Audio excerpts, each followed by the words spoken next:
तो लीजिए सुनिए आदर्श हिंदू होटल का द्वितीय अध्याय। लेखक विभूति भूषण बंदोपाध्याय।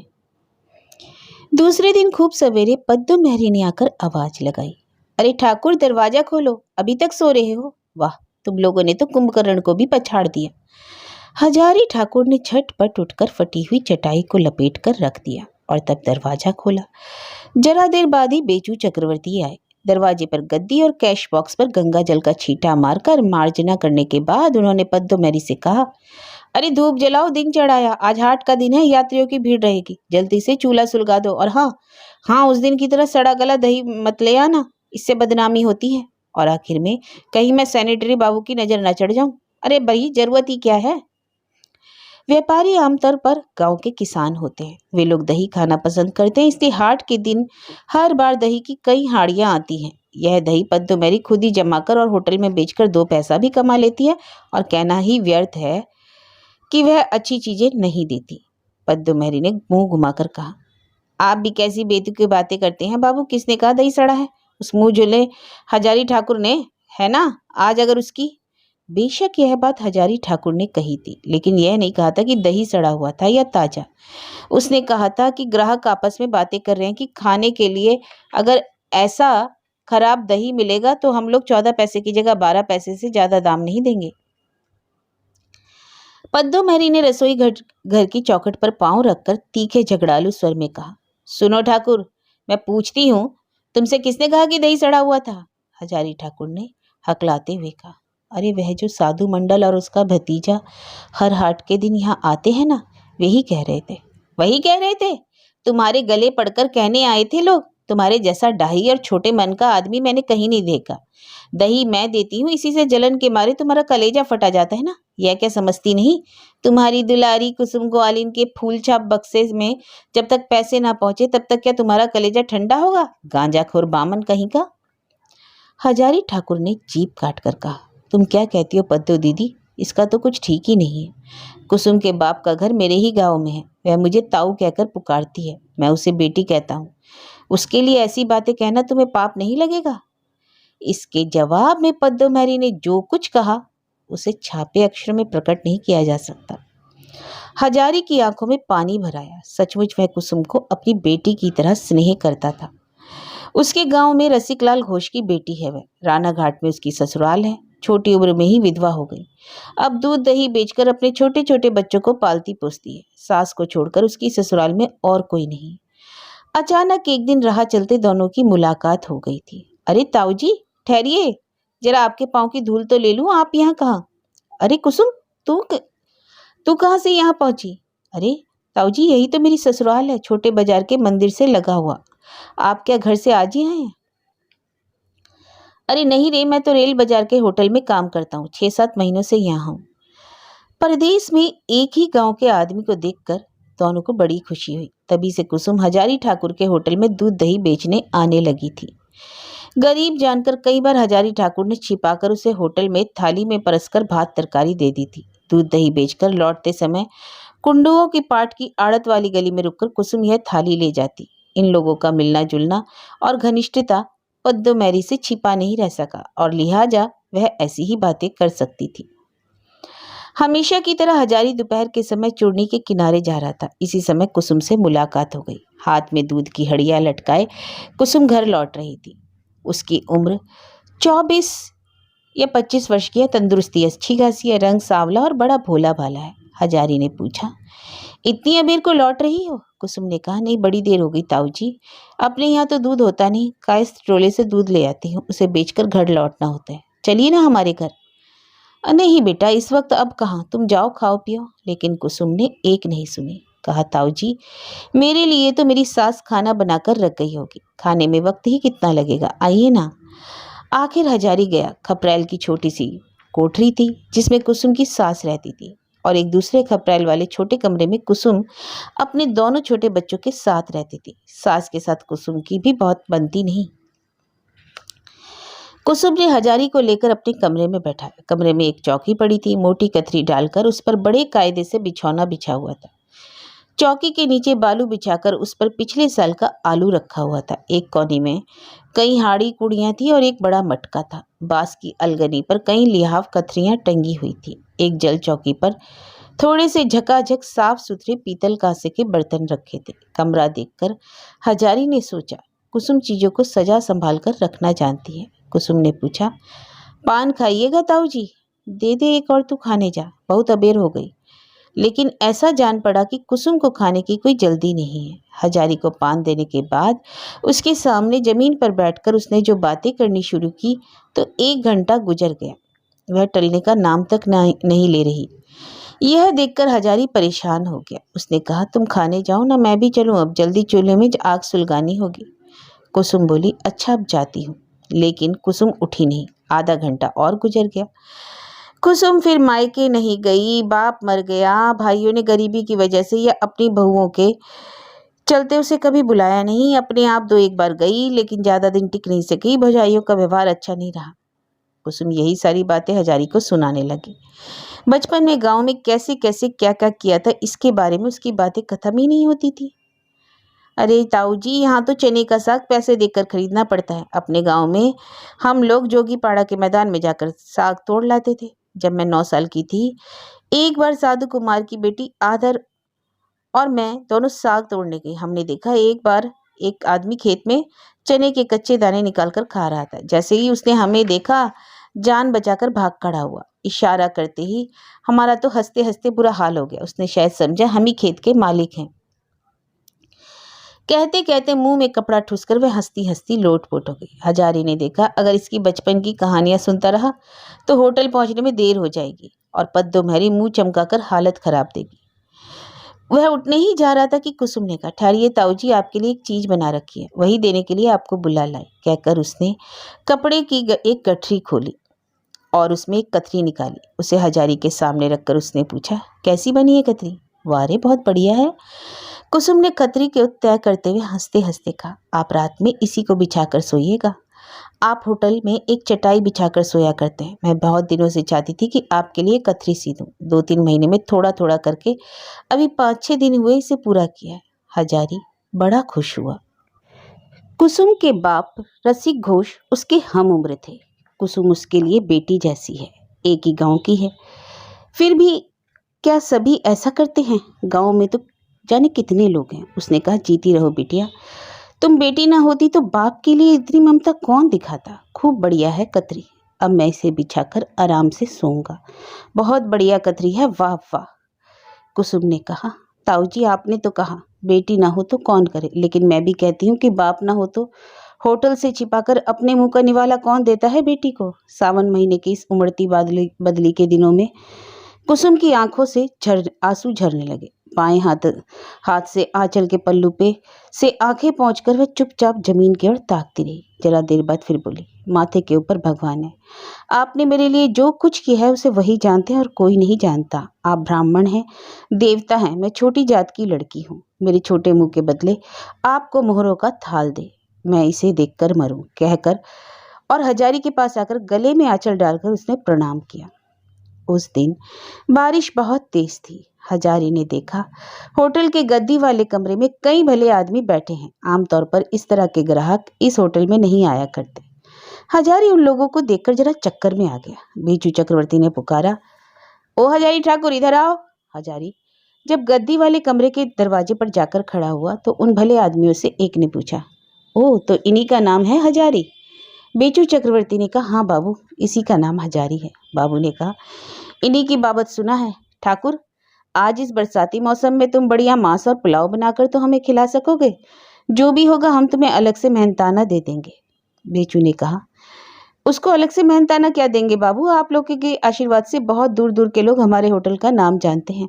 यह तो हमारा रसोइया है, इसे और कुछ ना देना पड़ेगा। आप लोग जो हुक्म देंगे यह वही करेगा। बेचू के पुकारने पर इसी समय पद्दो महरी ने कमरे में प्रवेश किया। बेचू चक्रवर्ती कुछ बोले, इससे पहले ही एक बाबू ने कहा, महरी, इस बरसाती मौसम में जरा चाय बनाकर पिलाओ तो हम लोगों को, ना हो तो किसी दुकान से ही ला दो। समझे चक्रवर्ती जी, यह जो आपने कहा ना कि आपके होटल का नाम दूर दूर तक विख्यात है, सो गलत नहीं कहा। आज जब हम लोग शिकार के लिए बाहर निकले तो हमारे फुफेरे भाई ने कह दिया, राना घाट जा रहे हो तो लौटते वक्त रेल बाजार में बेचू चक्रवर्ती के होटल में हजारी ठाकुर का बनाया मांस खाते आना। इसी से आज दिन भर झील में चिड़ियों का शिकार करते हुए हम लोग सोचते रहे। लौटने की गाड़ी तो रात में 10 बजे है, तो इस बरसाती मौसम में थोड़ा गरम गरम मांस खाते ही चले। और मेहनताना क्यों नहीं देंगे चक्रवर्ती जी, यह हमारे लिए खाना बनाए, हम अपनी मर्जी से इसे दे जाएंगे। इसी के चलते तो यहाँ आना हुआ है। ये बातें चक्रवर्ती जी के कानों में पड़ी। उसकी तनख्वाह में बढ़ती भी हो सकती है, मालिक की अच्छी नज़र में हो तो क्या नहीं हो सकता। खुशी की अधिकता से यह बात वह भाप नहीं सका कि उसकी तारीफ सुनकर पद्दो मैरी जलन के मारे नीली पड़ गई है। बाबू लोग होटल के भरोसे नहीं रहे। सारा सरो सामान वे खुद ही खरीद लाए। हजारी ठाकुर मांस रांधने का एक खास तरीका जानता है। मांस में जरा सा भी पानी ना देकर नेपाली ढंग से मांस रांधने का तरीका बहुत दिन पहले उसने गांव के एक डॉक्टर शिवचरण गांगुली की स्त्री से सीखा था। डॉक्टर साहब नेपाल में रह आए थे, लेकिन होटल में हर रोज के खाने में मांस कभी नहीं रहता और बंधे हुए ग्राहकों का मन रखने के लिए महीने में 1 या 2 बार मांस देने का इंतजाम बेशक है, पर उस रांधने में कोई खास होशियारी दिखाने से काम नहीं चलता। यूं हजारी का मन भी नहीं करता, जैसे समझदार सुनने वाले ना हो तो अच्छा गाने की गवैये की इच्छा नहीं होती, ठीक वैसे ही हजारी ने तय किया कि पद्दोमारी जिस तरह उसे फूटी आंखों देख नहीं सकती, उसी तरह आज मांस रांध कर और सबकी वाहवाही पाकर वह पद्दोमारी की आंखों में उंगली डालकर दिखा देगा कि वह उसे जितना छोटा आदमी समझती है वह उतना छोटा नहीं है, वह भी आदमी ही है और बहुत बड़ा आदमी। ठीक तरह से सामान ना जुटे तो खाना भी अच्छा नहीं बनता। पद्दोमारी सामान नहीं जुटाएगी, यह तो जानी हुई बात है। और होटल का जो दूसरा उड़िया ब्राह्मण है उससे कहा नहीं जा सकता, क्योंकि होटल का मामूली खाना वही बनाएगा। एक बार सोचा कुसुम को बुला लूं, लेकिन तुरंत ही उसने तय किया कि इसकी जरूरत नहीं, लोग ना जाने क्या क्या कहेंगे। पद्दोमारी तो कुसुम को हंसिए से चीर कर ही रख देगी। जाने दो, जो होगा वह खुद ही कर लेगा। वक्त हो गया था। बाजार से लाई हुई तरी तरकारी मांस वगैरह खुद ही धो काट कर हजारी ने खाना चढ़ा दिया और पानी भी जैसे हिमालय पहाड़ तोड़कर बरस रहा था। लकड़ी भीग गई, कोयले पर वह मांस नहीं पकाएगा। खास तौर से जो मांस वह रांधता है वह कोयले की आंच पर नहीं होगा। सब कुछ बनाते पकाते 2 बज गए। तब बाबू लोग खाने बैठे। मांस बरसने से पहले ही उस्ताद कारीगर के अभिमान और आत्मविश्वास से हजारी ने जान लिया कि आज जिस तरह का मांस पका है वह बाबू लोगों को जरूर पसंद आएगा, और हुआ भी वही। बाबू लोगों ने बेचू चक्रवर्ती को बुलाकर हजारी के बारे में ऐसी बातें की कि उन्हें सुनकर बेचू चक्रवर्ती को भी घबराहट होने लगी। नौकर को तो छोटा बनाकर रखने में मालिक की सुविधा होती है, उसकी बड़ाई की जाए तब तो उसका मिजाज ही ना मिले। जाते समय एक बाबू ने हजारी को अलग बुलाकर पूछा, तुम्हें यहाँ कितना मिलता है ठाकुर? 7 रुपये और खाना कपड़ा। ये 2 रुपये हम तुम्हें बख्शीश दे रहे हैं, तुमने बहुत बढ़िया खाना बनाया था। जब हम लोग फिर इधर आएंगे तो तुम ही हम लोग के लिए खाना बनाना। हजारी बड़ा खुश हुआ। उसने यह उम्मीद तो की थी कि शायद ये लोग कुछ बख्शीश देंगे, लेकिन 2 रुपये देंगे यह नहीं सोचा था। जाने के वक्त बाबू लोग एक बार फिर हजारी की बार बार प्रशंसा कर गए। वे लोग जल्दी ही फिर शिकार के लिए इधर आएंगे। उस समय यहाँ आकर हजारी ठाकुर के हाथ का मांस खाए बिना उन लोगों का काम ना चलेगा। बढ़िया होटल खोला है चक्रवर्ती जी ने। विनय से संकुचित होकर बेचू चक्रवर्ती ने कहा, जी आप लोग तो राजसी आदमी हैं, सब कुछ देख सुन रहे हैं। रानाघाट के इस रेल बाजार में होटल तो कितने हैं, लेकिन आप लोगों जैसे आदमी जब भी आते हैं दया करके इस गरीब की कुटिया पर ही चरणों की धूली दिया करते हैं। जब भी आपकी मर्जी हो जरूर आइए, और अगर पहले से एक चिट्ठी डाल दें तो आप लोगों के लिए सारी चीज़ें मौजूद रहेंगी। कलकत्ता लौटकर अपनी जान पहचान के 2-4 लोगों को भी कहिएगा, ताकि इधर आना हो तो वे लोग यहाँ चले आएँ। बाबू तो हमारे रसोइये का मेहनताना कितना मेहनताना दूँ? दीजिए बाबू, 1 जून का मेहनताना 8 आना दे दीजिए। बाबू लोग बेचू के हाथ में 8 आना और देकर चले गए। बेचू ने हजारी ठाकुर को बुलाकर कहा, ठाकुर अब आज कहीं बाहर ना निकलना, दिन ढल रहा है, जरा देर बाद ही चूल्हे में फिर आग सुलगानी पड़ेगी। पद्दो कहाँ है? पद्दो दीदी बर्तन बासन निकाल रही है, बुला दूं? हजारी ने यह समझ लिया था कि पद्दो मैरी का मुंह आज फूला हुआ है। होटल में आज सबके सामने बाबू लोगों ने जो तारीफ की है हजारी की, उसके मन में अब शांति कहाँ है। पद्दो मैरी का मन जुगाने के लिए हजारी ने आज उसकी थाली में भात तरकारी और मांस कुछ ज्यादा ही परस दिया, लेकिन ऐसा नहीं लगा कि पद्दो मैरी इससे जरा भी खुश हुई। उसका मुंह जैसा फूला था वैसा ही बना रहा। भात की थाली उठाकर पद्दो मेहरी ने अचानक पूछा, पका हुआ मांस और कितना बचा है ठाकुर? पूछने के साथ ही उसने देगची की ओर देखा। इतना बढ़िया मांस वह थोड़ा सा कुसुम के घर दे आएगा। वह ब्राह्मण की विधवा नहीं, इसलिए मछली मांस खाने में उसे कोई ऐतराज नहीं। यह सोचकर हजारी ने देगची में 1.5 पाव के लगभग मांस छोड़ दिया था। पद्दो मैरी ने इसे देख लिया। पद्दो ने देख लिया है यह समझकर हजारी ने कहा, बस थोड़ा सा ही है। तुम क्या करोगे उसका? मुझे दे दो, आज मेरा बहन जमाई आने वाला है। तुम तो मांस खाते नहीं। जो मांस कुसुम के लिए रखा था उसे पद्दो मेहरी को दे देना पड़ेगा, जिसका हजारी ठाकुर मुंह भी नहीं देखना चाहता। यह नहीं कि हजारी मांस खाता ही नहीं। जब भी होटल में मांस बनता है हजारी अपने हिस्से का मांस छिपाकर कुसुम को दे आता है, खुद नहीं खाता। पद्दो मेहरी यह जानती है, इसी से उसको तकलीफ देकर बदला चुकाने की इच्छा उसके मन में जाग उठी। हजारी यह बात समझ गया। हजारी ने कहा, तुम्हें तो दे दिया है पद्दो दीदी, देगची के तले में जरा सा बच रहा है, उसका तुम क्या करोगी? क्या करूंगी? यह तो कह चुकी, बात तुम्हारे कानों में पड़ी? मेरा बहन जमाई आया है, सुना नहीं? जितना दिया है क्या उतने से ही पूरा पड़ जाएगा? दे दो वह सब। हजारी ने मुसीबत में पड़कर कहा, मैंने जरा सा रख लिया, मुझे जरूरत है। पद्दो मेहरी मुड़कर खड़ी हो गई। उपहास के स्वर में बोली, क्यों जरूरत है? तुम तो खाते नहीं, सुनो कहीं तो सही, किसको दोगे? हजारी ने कहा, दूंगा, वह एक आदमी ने मांगा था थोड़ा सा। कौन है वह आदमी? है एक, तुम उसे नहीं जानती। पद्दो मेहरी ने हाथ की ताली नीचे रख दी। हाथ नचाकर बोली, नहीं, मैं नहीं जानती। मैं कैसे जान सकती हूँ? और उस जानने समझने की मुझे जरूरत नहीं। मैं बहुत पहले ही से कह चुकी हूँ कि होटल की चीज तुम किसी को नहीं दे सकते, ठीक है? अरे मुझे मत दो, तुम आज चक्रवर्ती बाबू का साला भी आया है कलकत्ते से, उसके लिए कटोरे में मांस निकाल कर रख दो, उस जुन आकर खा लेगा। मुझे तो नहीं मिल सकता, लेकिन वह तो होटल के मालिक का अपना आदमी है, उसे तो मिल सकता है ना।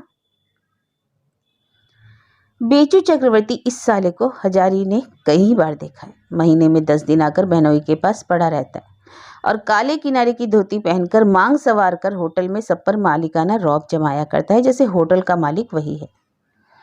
उसके गांव की लड़की कुसुम, अच्छा बुरा खाना मिलना तो दूर की बात, कई बार वह अपने लिए पेट भर भात भी नहीं जुटा पाती।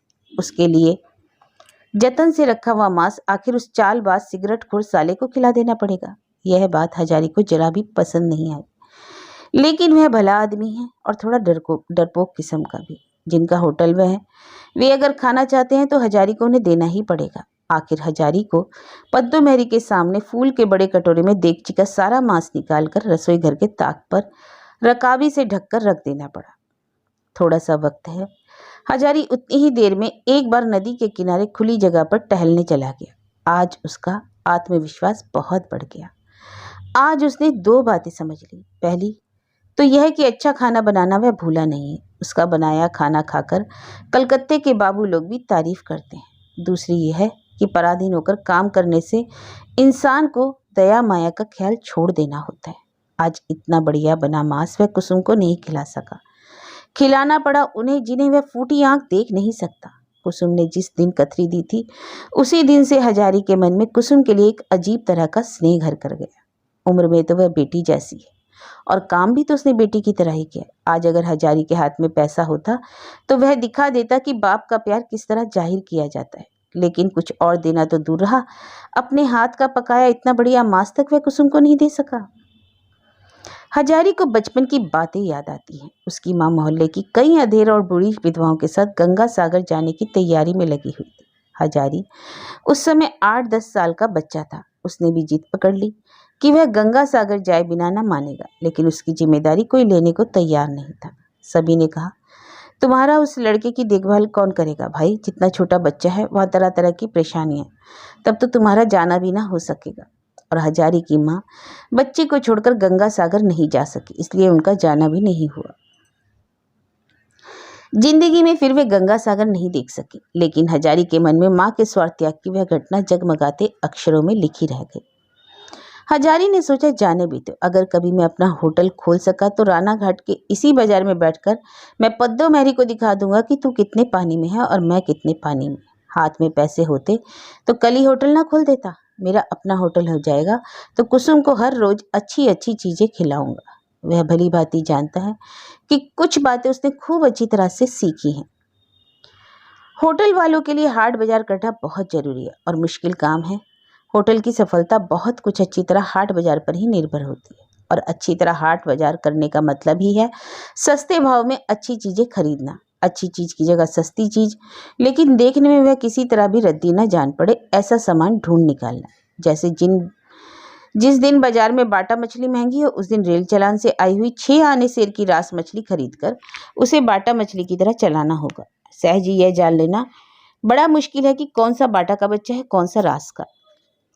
दूसरे दिन हजारी चूर्णी के किनारे जाकर बहुत देर तक बैठा रहा। कल से उसका मिजाज ठीक नहीं। पद्दो मैरी ने कभी उसके साथ अच्छा व्यवहार नहीं किया और करेगी भी, इसकी उम्मीद है उसे नहीं। फिर भी कल जरा से पके मांस को लेकर उसने जो हंगामा खड़ा कर दिया था, उसके मन में बहुत तकलीफ हुई। दूसरे की चाकरी करने में ऐसा ही होता है। कुसुम को जरा सा मांस ना देखने सकने के कारण उसे बड़ी तकलीफ हुई। इतना बढ़िया खाना उसने बहुत दिनों से नहीं बनाया था। इतनी उम्मीद की चीज वह कुसुम को दे पाता तो उसे जरा खुशी ही होती।